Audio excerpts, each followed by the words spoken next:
ॐ अज्ञानतिमिरान्धस्य ज्ञानाञ्जनशलाकया चक्षुरुन्मीलितं येन तस्मै श्रीगुरवे नमः।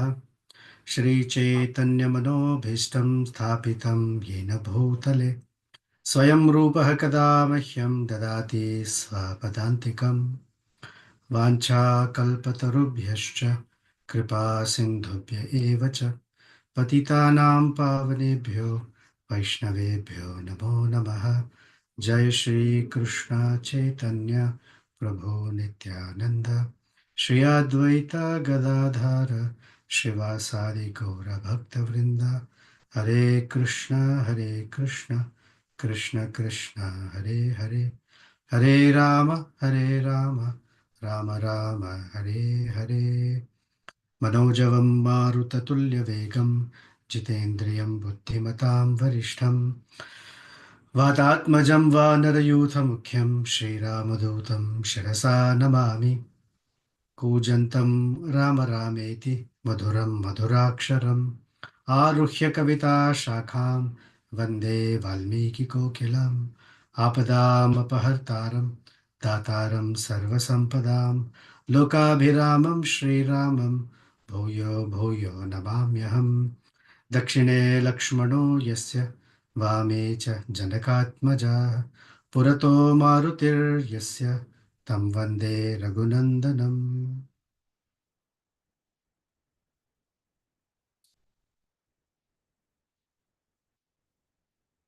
Happy to be with all of you. Welcome back.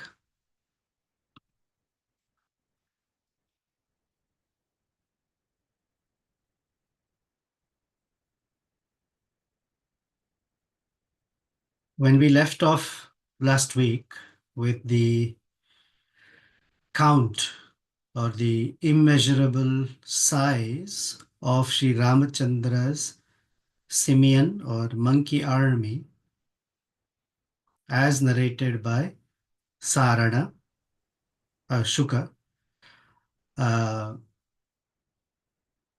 left a number. I don't know if you caught it. Of course, I said I'll send you, but you may have taken notes. If not, I'm just curious if you had the chance to just estimate what that number looks like. I told you where the chapter is. I showed you some numbers.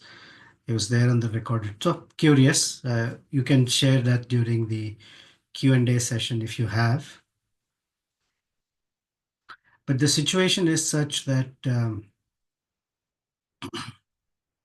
Shuka and Sarana have spoken, and Shuka ends his speech. What happened?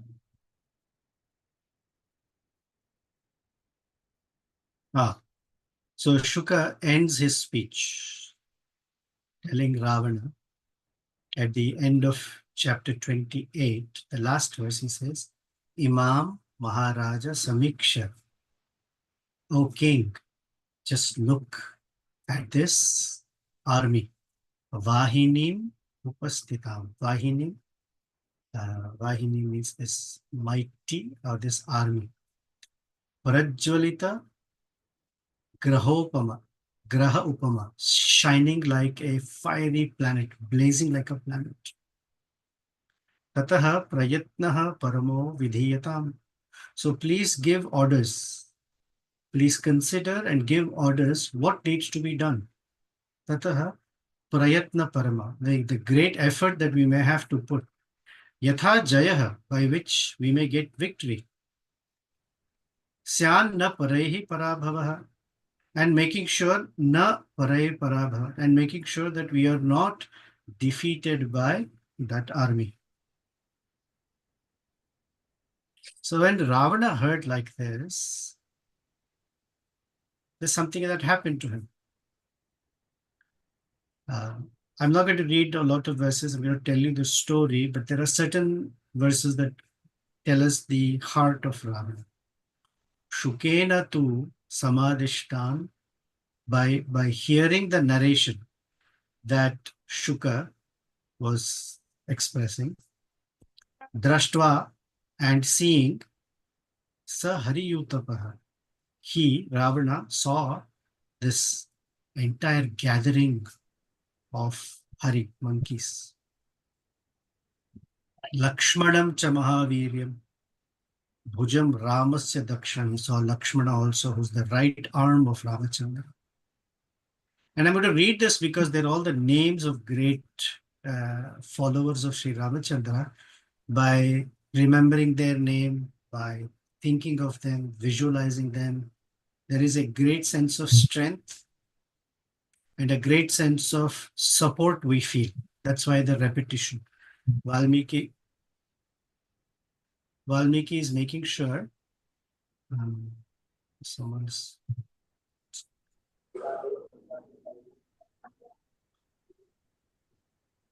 When you join in, please make it a point to mute yourself. Please, thank you. So Valmiki, his kavyam is such that he uses the slightest of words to convey great meanings, but the names of the followers of Ramachandra are repeated again and again and again. First, Sarana spoke, and Shuka spoke the same words or the same names, and now Valmiki is saying Ravana is considering these, and then the names of the followers are said again. Because remembering the devotees of the Lord is a very, very powerful exercise, especially when we are feeling weak, sick, low, distressed, depressed, whatever it is. The way to feel strength and support is to remember these great followers of the Lord. Pick the names of any of the acharyas in the disciplic succession, the names of devotees, however. So here Valmiki is making us walk through. So he saw the entire army of the monkeys, Lakshmanam cha Mahaviryam. He starts with Lakshmana. After all, Lakshmana is the guru through whom all the disciplic successions, technically, I mean, he represents Guru Tattva. And he is Samipastham. He's very close to Sri Ramala. Samipastham cha Ramasya Bharataram cha Vibhishanam. And then there is Vibhishana. Sarva Vanara Raja Sugrivam Bhima Vikraham. Then there is the king of the monkey, Sugriva, Angada, who's the son of Bali. There's a very nice word in which Angada is described. Angadam cha api Balinam. Balinam means that who's related to Balinam. And how is Bali described? Vajra Hasta Atmajat Majam. The one who is born to he who is born from that person who holds a thunderbolt. That is Indra. So instead of saying Indra's grandson, he's saying the son of Indra, that is Angada. Hanuman, Jambavan, Sushena, Kumuda, Nila, Nala, Gaja, Gavaksha, Sharabha, Mainda, Dvivida. So when Ravana had heard, seen, and remembered these personalities, something happened for Ravana. Kinchit. Even a great fellow like him, not greatness in terms of character, but great in his sense of power, his arrogance, pride. What happened is Kinchit, a little bit, avigna. Kinchit avigna. Vigna means, vigna is obstacle, vigna is disturbance. He got disturbed. Hridayo, in his heart there was udvigna, kinchida vigna. He got disturbed. Jata krodhascha, and suddenly from that arose great anger. Here's the distinction between, let's say, a sadhu and a super demon like Ravana. When there is udvigna in the heart, in this case, he doesn't call it udvigna, he calls it avigna. Avigna is a disturbance of a certain kind that brings anger. And this Jata Krodha became, Ravana became so angry from this disturbance that how dare a human being, how dare monkeys do what the demigods, the Gandharvas, Charanas, Siddhas, nobody dare to think of. These very useless, insignificant creatures have been able to do. That is, crossed the ocean. So he, in that anger towards what has happened, and because Shuka and Sarana are speaking about the strength, although he asked them, he got irritated at them. Generally, that's the nature.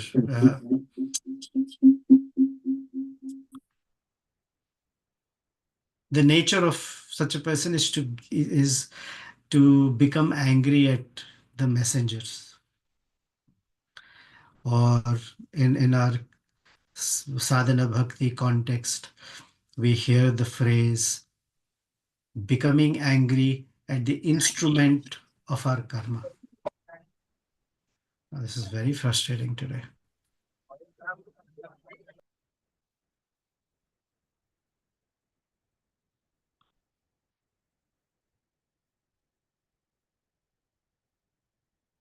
So the instrument, this Shuka and Sarana, are just conveying that, oh, these are the persons who've gathered there.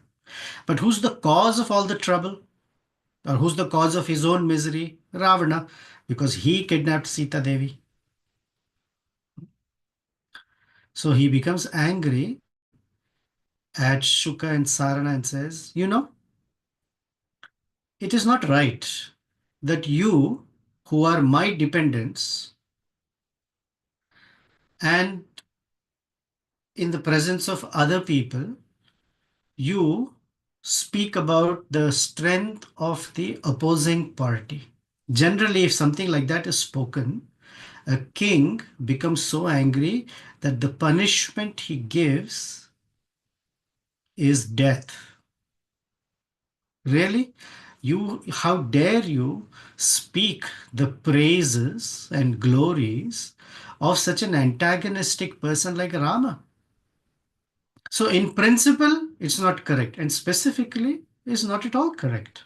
How dare you? I'm Ravana. How dare you speak about the good quality of my enemy?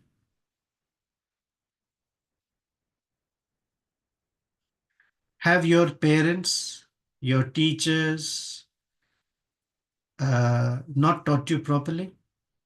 Looks like you have not learnt from them. Hmm? It's a failure, your education, that in the presence of the king, especially the king that is supporting you and feeding you, you're speaking about the opposite party. Okay, even if you had learnt properly from your teachers, you've not been able to hold it in your memory, you've forgotten.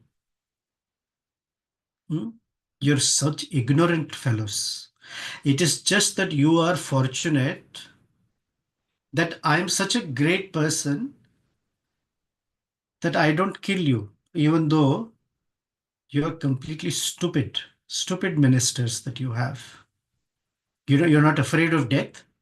You're not afraid what consequence it might bring when you speak so boldly about or actually against your own ruler without any consideration of good or bad. Your tongue has no control.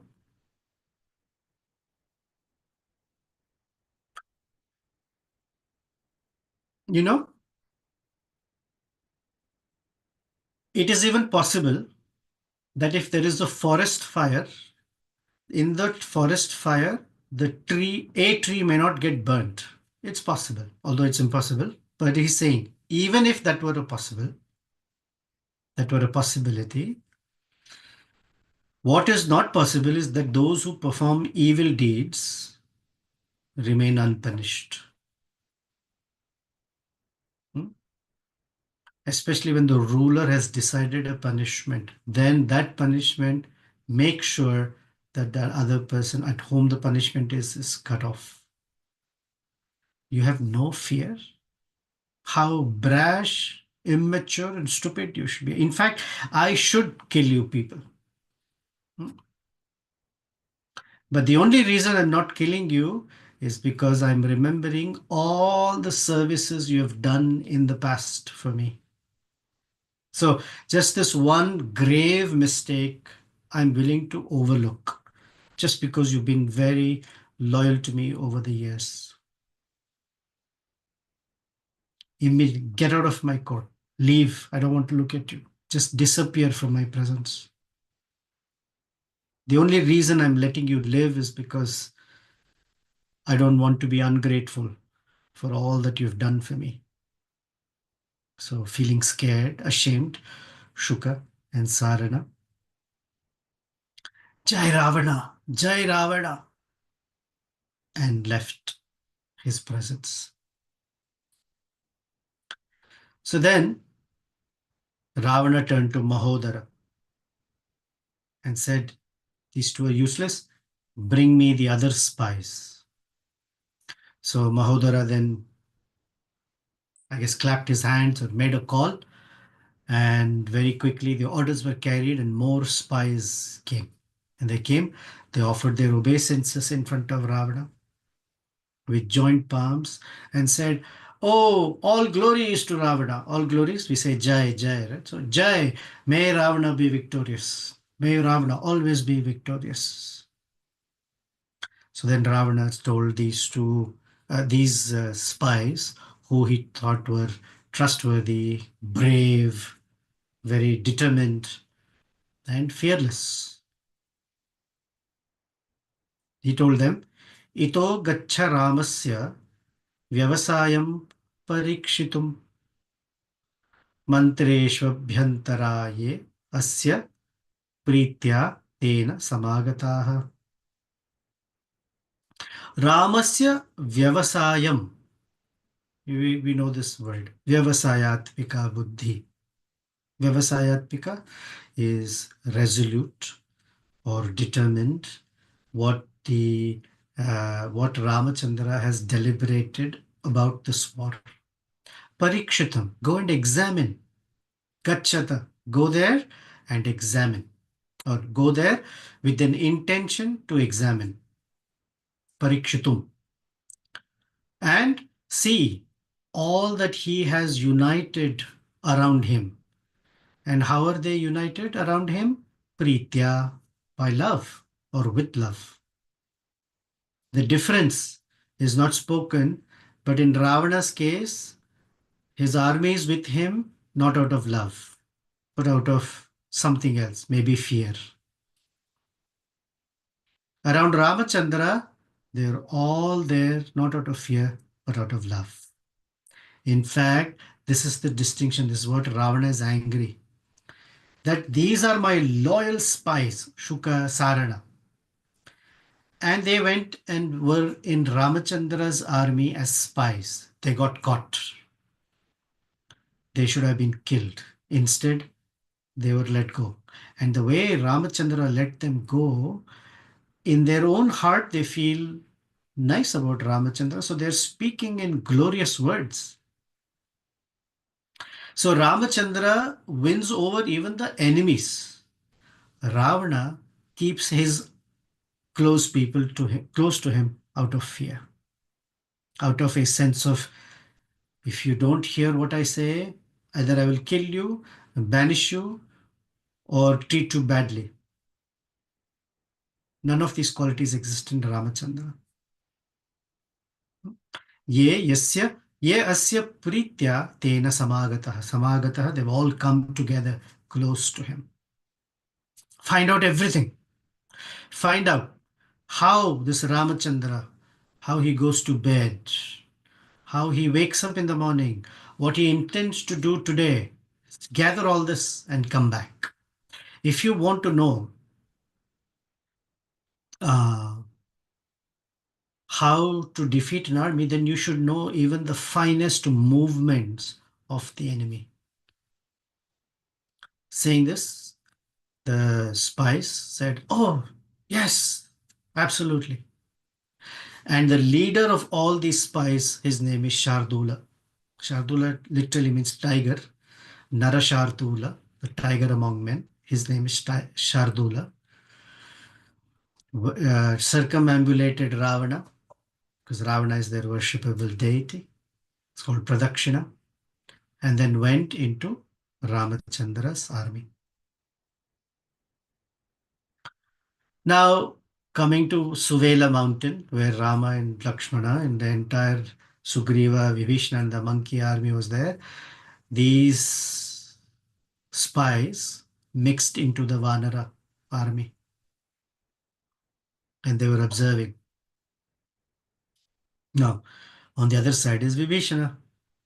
Even though these Shardula and others were in disguise, Vibhishana recognized them and he pointed them out that these are all not Vanaras, they're all Rakshasas, Ravana's spies.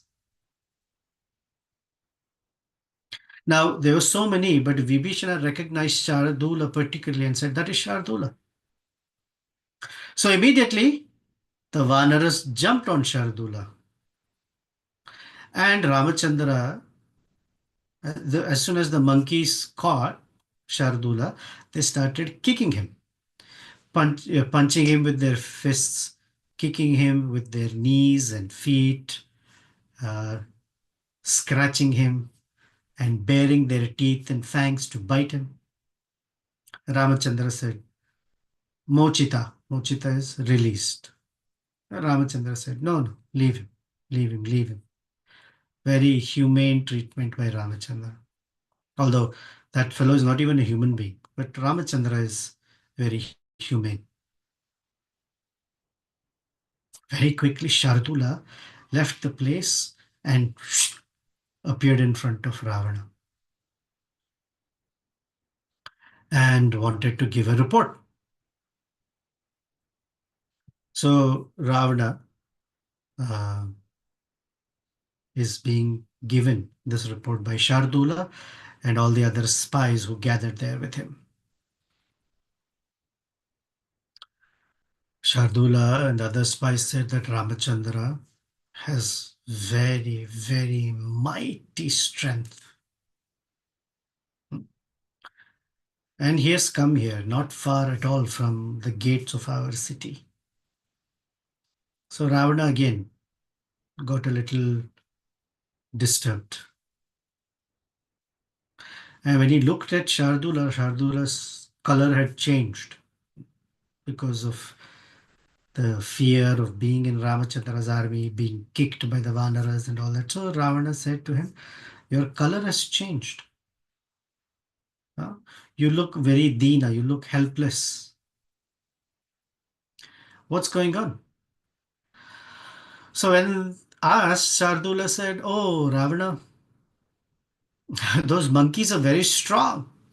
And when I went there, I, I could not even converse with them. As soon as they caught me, uh, it is hard because they've organized themselves so well. I can't necessarily speak to anyone. But when I got detected, oh, by Vibhishana, those monkeys trashed me like anything with their palms, fists, teeth, knees, feet. I was so severely beaten and they paraded me everywhere, making fun of me until I was led to Sri Ramachandra, who looked at me and I was shivering out of fear. And Ramachandra said, let him go. Just let him go. Don't torture him further. Now Rama, who has crossed this ocean, is fully equipped with bows and arrows and weapons, swords and shield and everything. And he's sent me back to you. And this army is moving towards Lanka.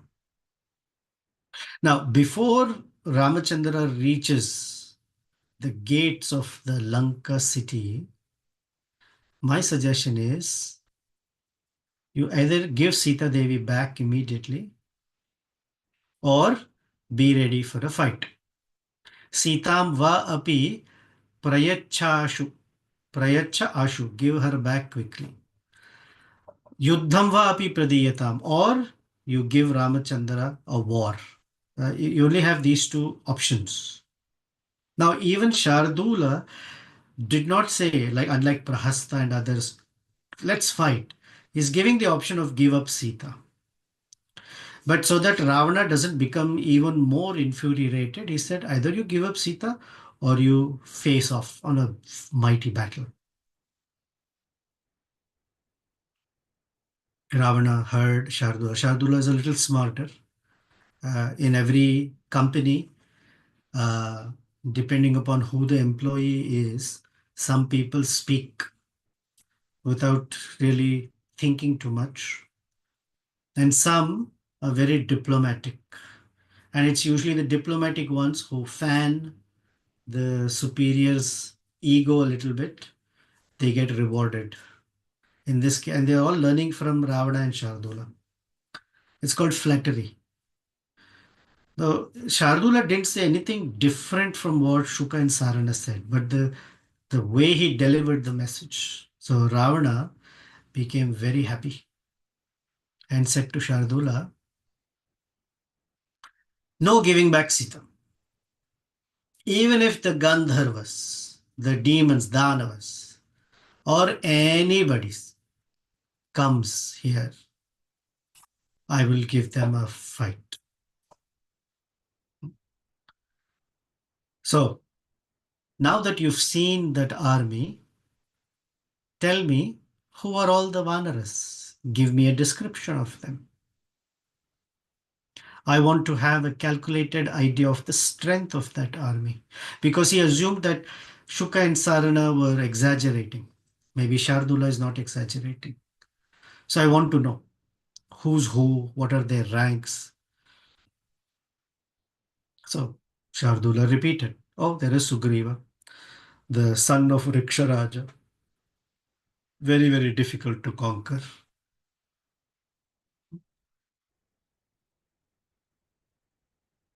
Now, his Sugriva, the son of Riksharaja, is also referred to as the son of Gadgada. So, in the footnote, I'm sorry, not Sugriva, Jambavan is referred to as the son of Gadgada.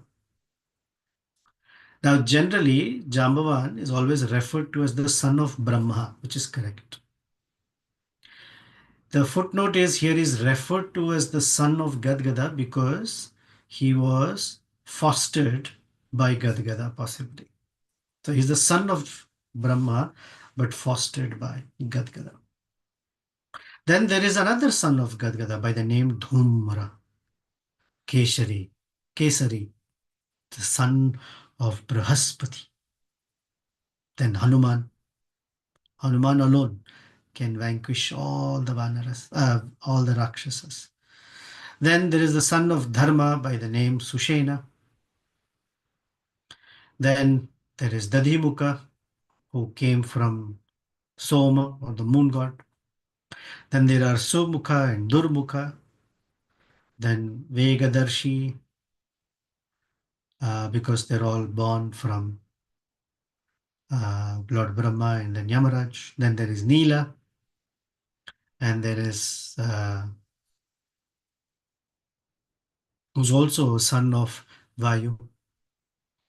Mainda and Dvivida there, again Gaja, Gavaksha, Gavaya, Sharaba, Gandhamadana. They're all the sons of Yamaraj. And then in the middle of all of them is a lion-like personality, Sri Ramachandra, the son of Dasharatha. He is the one who killed Khara, Dushana, and Trishira. Now, Rama's strength is incomparable because he killed Kabandha and Viradha also, who are powerful, powerful demons.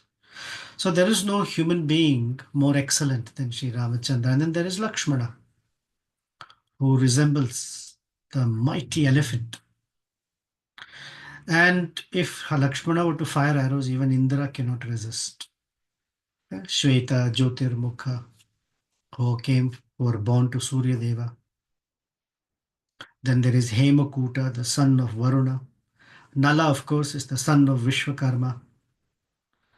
And there is Durdhara, who's the son of Vasu. Then there is your brother Vibhishana there. So this entire army has now encamped near Suvela mountain.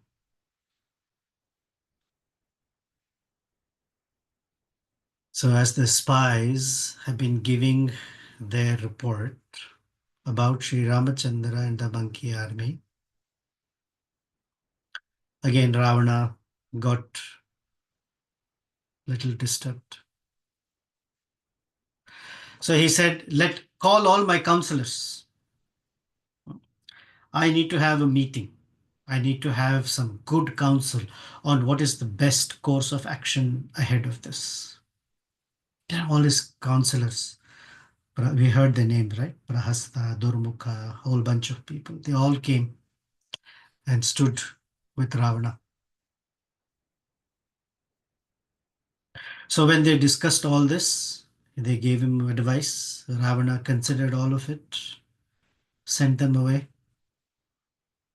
He was very deep in thought and went back into his palace.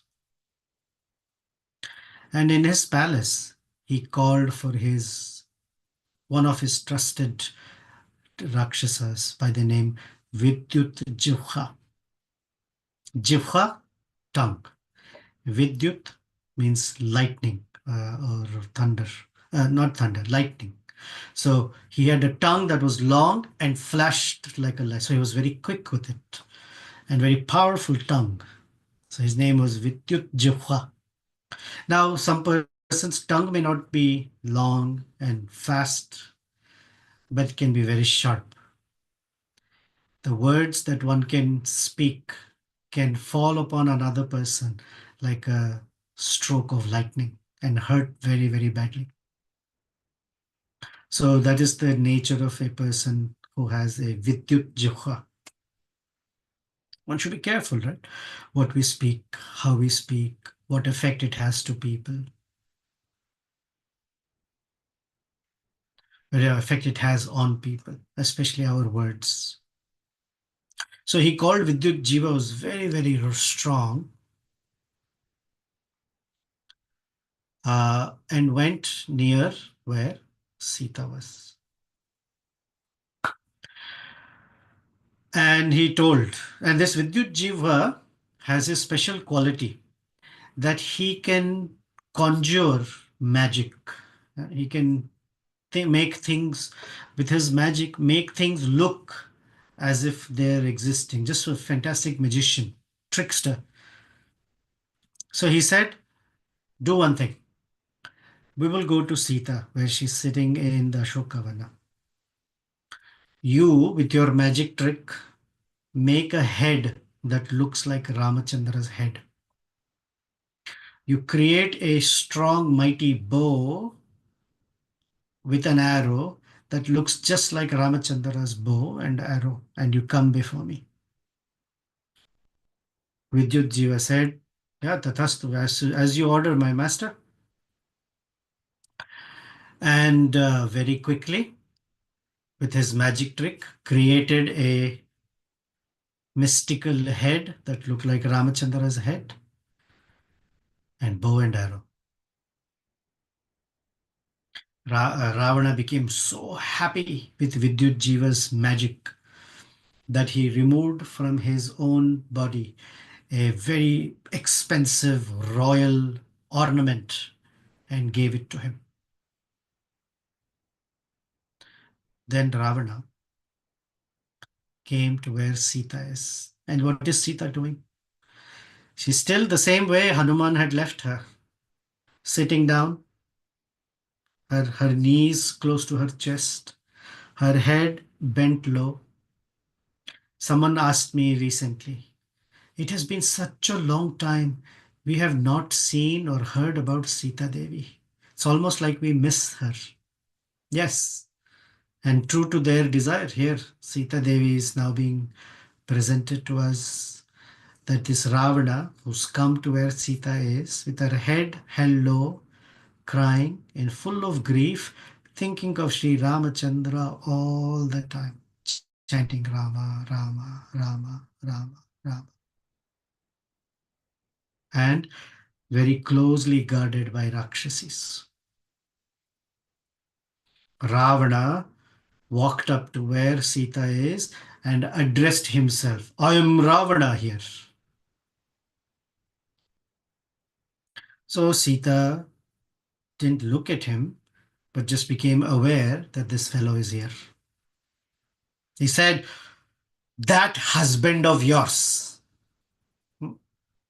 that descendant of the Raghu dynasty, the one who killed Khara, and on whom you have put all your trust and faith, and because of that you've been treating me with disdain, although I have been pleading, coaxing, cajoling you into accepting me as your master, so you can enjoy with me, has been killed by Prahasta in battle. Rama has been killed. Now, all you are left with is your misfortune because your husband is dead. And you have no other option than to become my wife. So give up your useless resolution, you stupid woman. What will you do after your husband is dead? In fact, make your life fortunate. Become the queen of all my wives. And don't behave like a stupid woman like this, who are losing all your virtue. Although you think you're very wise, actually you're very stupid. Stupid is your choice is for Rama, who's weak, who's a human being. Instead, if you're intelligent, you would have chosen me, the most powerful being in the universe. All the demigods are afraid of me. All the planets are afraid of me. Every being in the universe is afraid of me. And I'm offering you the position of the primary queen. I mean, I don't like to read the words that he speaks, but here it is. Visirjayatam matim. Give up. Mudhe. Oh, foolish woman. Kim brutena karishyasi. What will you do about your dead husband?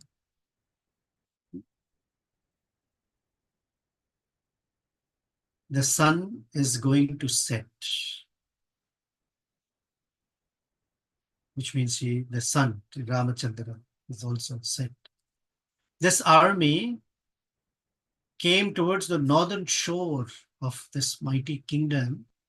And at night, when they were all sleeping, because human beings go to sleep at night, my Rakshasas, who become very strong at night, entered the army of Rama and went to the very spot where Sri Rama and Lakshmana, they were all there. My mighty army, headed by Prahasta, went there. And my army was carrying swords, javelins, discs, staffs, maces, and the maces were designed with spikes on them that looked like nails and spokes. They went there and they saw Rama lying down, sleeping, because why? Got tired from all the travel. Prahasta took a mighty sword and cut off Ramachandra's head while he was sleeping. And very easily, he incarcerated Vibhishana. And when the army got shocked and saw that Rama's head was cut off, Vibhishana was captured, the entire army of monkeys ran away in this great fear. Sugriva could not move because although he is very proud, he has Sugriva, very beautiful neck. My army broke his neck. Hanuman, the one with the wonderful jaw, right? We broke his jaw completely. broke his entire jaw off and killed him. Jambavan. That person who jumped and circumambulated the universe, supposedly, this is my commentary, supposedly circumambulated the universe. We broke his knees, so he can't even get up. Mainda, Dvivida, these are the foremost of monkeys. We beat them so badly that their bodies are drenched and bathing in blood. And my army cut them off, such that like you cut off a jackfruit right in the middle and it just breaks off. So Mainda and Dvivida were just slain and cut off into two separate pieces.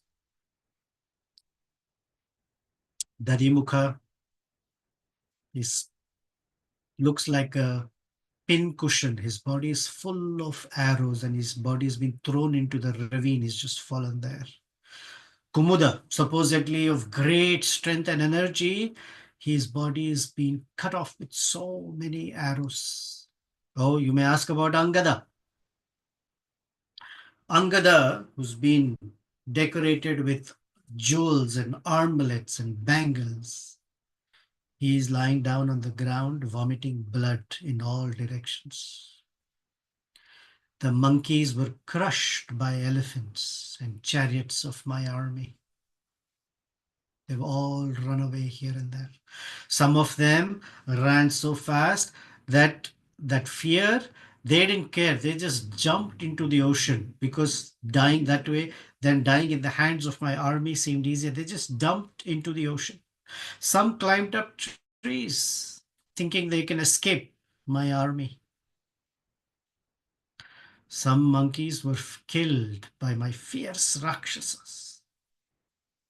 Some hid themselves under rocks, and some went away and hid themselves in the forests. So the entire army that your husband brought has now been rendered useless.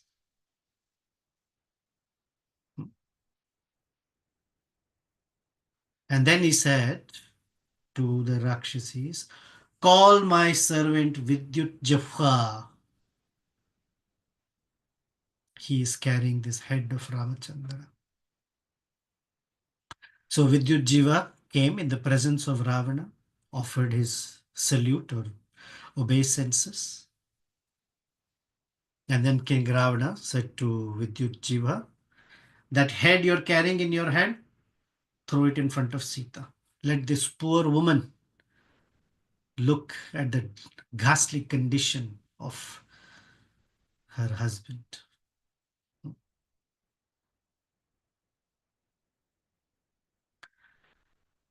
And then he made Vidyut Jiva throw the bow and arrow of Ramachandra also in front of Sita and said, this is that bow, supposedly famous in the entire three worlds, is useless because Prahasta brought it after he cut off Rama's head. Now Ravana looked at Sita and gave her an order. Now become controlled by my will. Videha rajasya sutam yashasvinim tato abravittam bhava me vasha anuga, become the follower of my control or come into my control. Bhava me vasha anuga.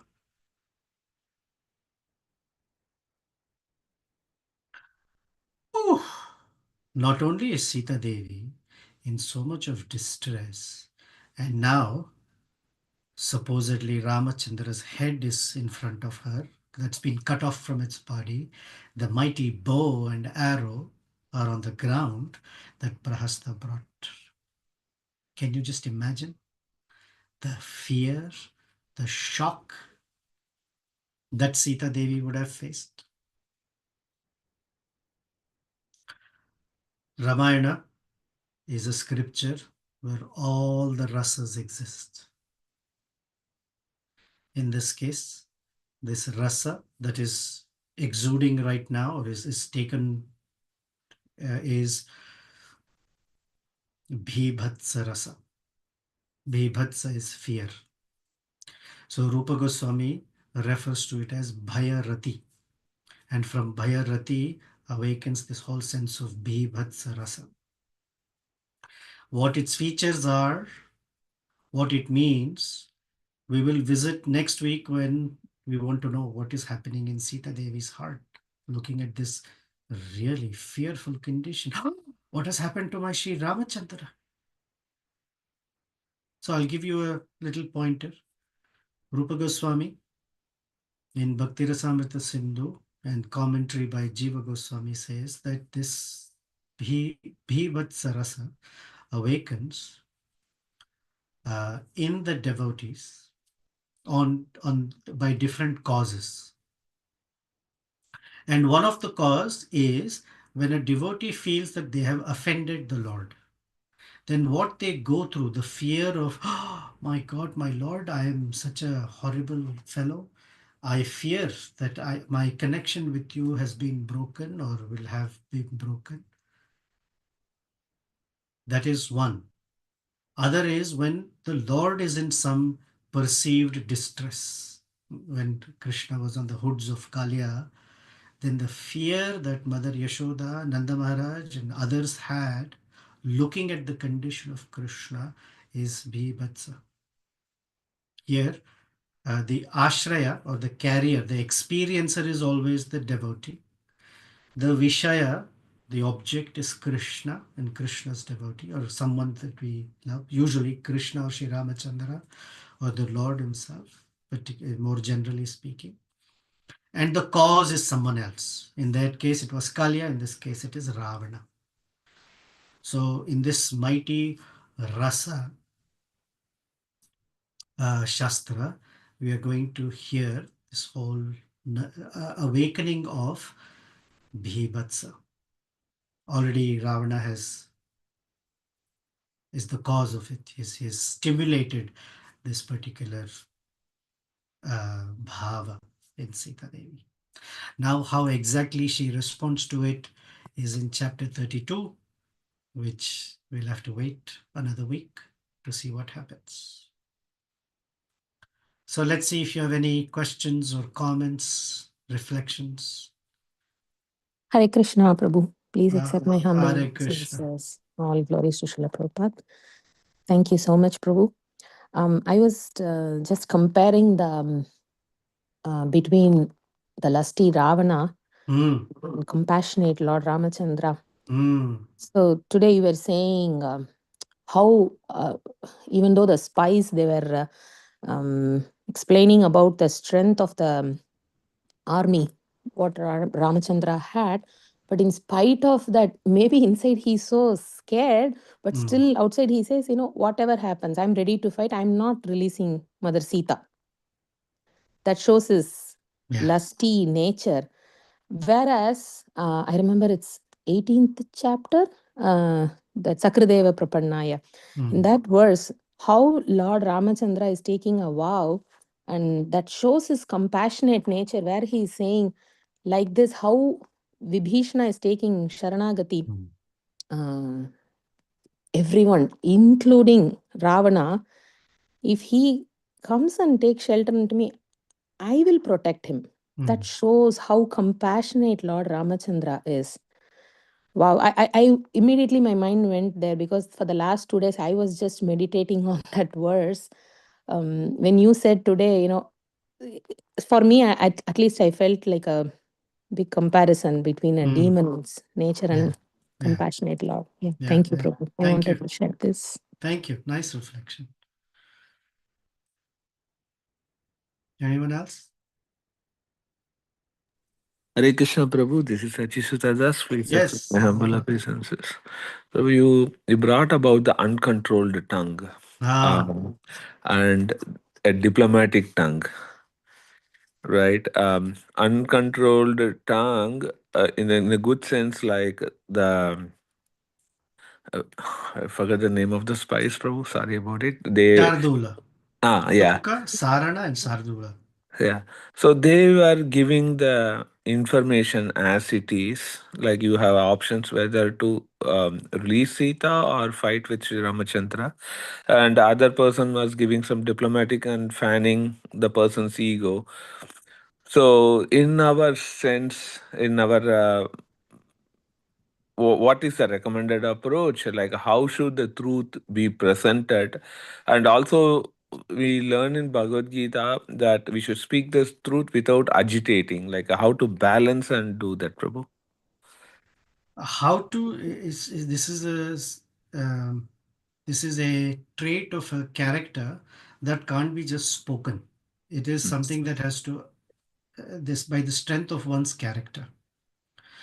So those who flatter generally tend to be afraid of some consequence, right? The consequences, they may think badly of me. I may sound, I may lose a friend. I may lose that relationship. So I'm afraid. And those who speak without thinking don't care for consequences, because for them, speaking the truth is more valuable than the relationship, supposedly. But it's hurt, it hurts, but that's the truth. Neither, because in both cases, the relationship is not genuine or is not just have strength. So one has to one considers what's the best way to speak. One seeks grace from the great speakers, Hanuman, for example, or great personalities. Not have a fear of what will people think of me. And for example, is Prahlad Maharaj, tiny boy, mighty Rakshasa. He didn't fear in speaking the truth. But nowhere, even once, do we find Prahlad Maharaj being disrespectful to his father. Not even once. Although what he spoke angered Hiranyakashipu, for sure. But from Prahlad's side, no fear, but no disrespect at all. And that comes from his strength of character. Now, I didn't go into the elaboration intentionally because the narration of the story, what I want to pay attention to. But an angry mind releases an uncontrolled tongue. Ravana is got Vidyut Jivha to do something. Now, Vidyut Jiva's tongue, I just spoke on the name particularly, but in this case, Vidyut Jiva has brought about a mystical head and bow and arrow. So this mind convinces the Jiva by providing imaginary circumstances that bring fear. Ramachandra is very, very mighty. But the mind is showing the picture that is weak and brings about fear. And the imagination that the mind provides is such that it always makes the fear look a lot bigger than it should be. And it minimizes our ability to take strength in and faith in Krishna's power, in Ramachandra's power to remove obstacles. Although that's not the reason we go to Ramachandra to remove obstacles, but that is that we have an intention beyond that, that I want to freely have a relationship with the Lord. And the Lord has to help. Vidhunoti, he removes the obstacles. But my obstacles are so big. I don't know if Ramachandra will remove my obstacles. He will remove for Prahlad, he will remove for that, but I don't think for me because I'm so tiny, useless, whatever is the imagination that one goes through. So this imagination is a very, very dangerous thing. The mind makes pictures or scenarios and we get wound into those scenarios. As you'll see, Sita Devi gets so caught up in that scenario. because that's the nature of the mind. Very, very tricky. Thank you very much, Prabhu, for the elaborated answer. Okay. Final, anything? Someone? Hare Krishna, Prabhu. This is Krita Lakshana. Yes, Prabhu. Hare Krishna. I have two reflections if there is time. Krita Lakshana, your voice just changed to Sthira's voice. That's Sthira, with let Krita Lakshana speak and then Sthira, you can speak. Yes. Prabhuji, I was just having this appreciation for how Lord Ramachandra was behaving compared to Ravana. Ravana seems to be bound by no rules or regulation. He would pull any trick to win the war or to break Mother Sita's will by hook or crook, so to speak. Whereas Lord Ramchandra was so bound by his character and the rules of conduct, so to speak. He would not transgress the bounds of Dharma. Yeah. And then I was thinking, which is what appeals to many people, right? Even now, they love Lord Ramchandra because he sets the character so high, conduct of character. And then when it comes to Krishna, many people take exception. Oh, Krishna did this in battlefield, did that in battlefield. He bent all rules. I was thinking, maybe that's because Lord Ramachandra was fighting the war for Mother Sita, in one sense for himself, his own goal. Whereas in Mahabharata, when Krishna was he was not fighting the war, but whatever he did, he was doing it for the benefit of his devotees, for the Pandavas. For his devotees, Krishna the Supreme Lord is willing to bend all rules, but when it comes to his own thing, he's so paka. He follows all rules. Is that right understanding? I don't know, right or wrong. It's an interesting comparison. I'm not sure generally that's how it's put, that the reason is that this is his war and that is for his devotees. The same personality showing the heights of staying within dharma, and the other making sure dharma always is preserved. Generally, the reference is one is that the means justify the end, and the other is that the end justifies the means.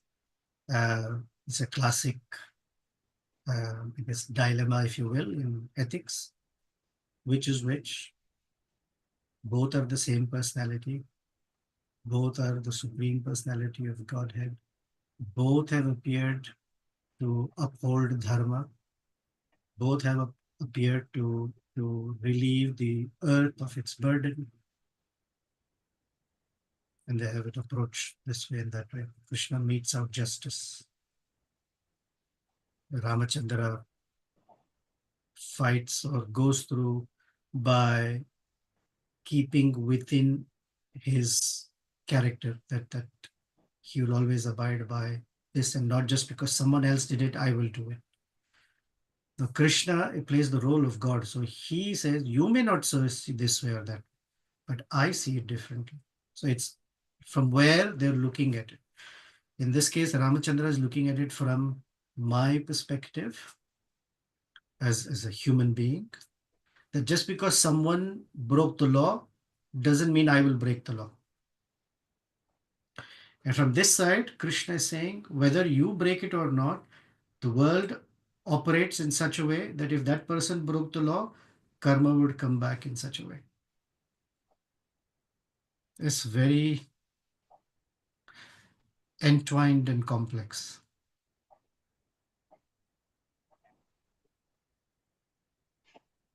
Thank you, Prabhu. Mhm.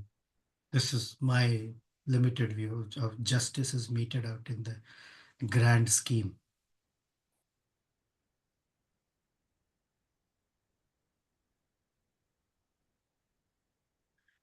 Okay, anyway, Astira, go ahead.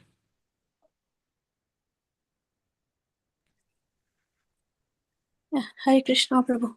I was thinking about two things. One, when you said that don't blame the instrument of your karma. Usually, I enter into situations and then I may end up blaming the other person for doing what he is doing. Yet, there is a responsibility on my part that in the very first place, I volunteered to enter in that situation and I was not able to make a proper choice and like to take my share of responsibility while going through a situation where I feel being treated unfairly or whatever. Mm. So that was one point. And the second one was like when you were talking about the two spies, Shuka and Shardula, and they come back and they are relaying back to Ravana what they feel about Ramachandra's army. He literally throws crap at them. Mm.